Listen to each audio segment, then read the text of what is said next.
Hi guys, welcome back to Siddique Bhai all works.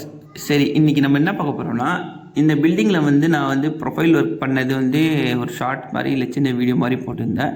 So இதோட இது continuity ஃபுல்லாக எப்படி ஒர்க் பண்ணியிருக்கேன்னு சொல்லி காமிச்சிருக்கிறேன்.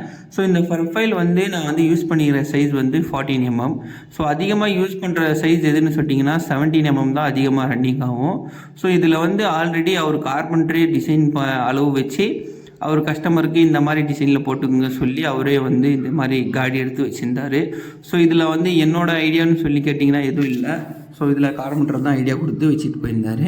ஸோ இப்போது நான் இந்த ஒர்க்கில் 14 mm கொஞ்சம் சின்ன சைஸு, நம்மளுக்கு 17 mmனா கொஞ்சம் லைட்டாக பெருசாகவும் இருக்கும், கொஞ்சம் பிரைட்னஸாகவும் இருக்கும். அதில் எல்இடி லைட்ஸும் அதிகமாக வச்சுக்கலாம். ஸோ இதுலேயும் நம்ம அதிகமாக லைட்ஸும் வைக்கலாம். ஆனால் இந்த காடி சின்னஸாக இருக்கிறதுனால அவங்களுக்கு சும்மா டிசைன் மாதிரி தெரியறதுக்கோசம் இது வச்சுருக்கிறோம்.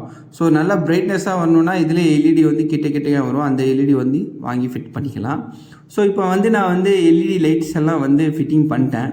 ஸோ ஃபிட்டிங் பண்ணுறதுல எல்இடி லைட் எல்லாம் ரொம்ப ஈஸி தான்.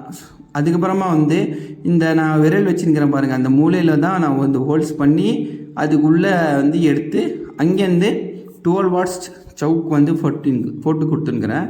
ஸோ இப்போ என்ன பண்ணலான்னா, இந்த ஒர்க்கில் நம்மளுக்கு இந்த இடத்துல பாயிண்ட் எப்படி வைக்கலாம் முதலே நம்ம கேட்டு செஞ்சு அதோட ஐடியா பண்ணி வச்சுருந்தா பரவாயில்ல. ஆனால் இங்கே அந்த ஐடியா இல்லை, திடீர்னு பண்ணாங்கனால நான் என்ன பண்ணேன், பக்கத்தில் ஒரு டியூப்லைட் லைன் கனெக்ஷன் இருந்தது. ஸோ அந்த லைன்லேருந்து கட் பண்ணி இதில் ஜாயின் பண்ணி அப்புறமா இந்த லைட்டுக்கு இந்த மாதிரி கனெக்ஷன் எடுத்துக்கிட்டேன். ஸோ இப்போ பார்த்தீங்கன்னா நான் ஃபஸ்ட்டு லைட்டெல்லாம் போட்டு செக் பண்ணிக்கிட்டேன்.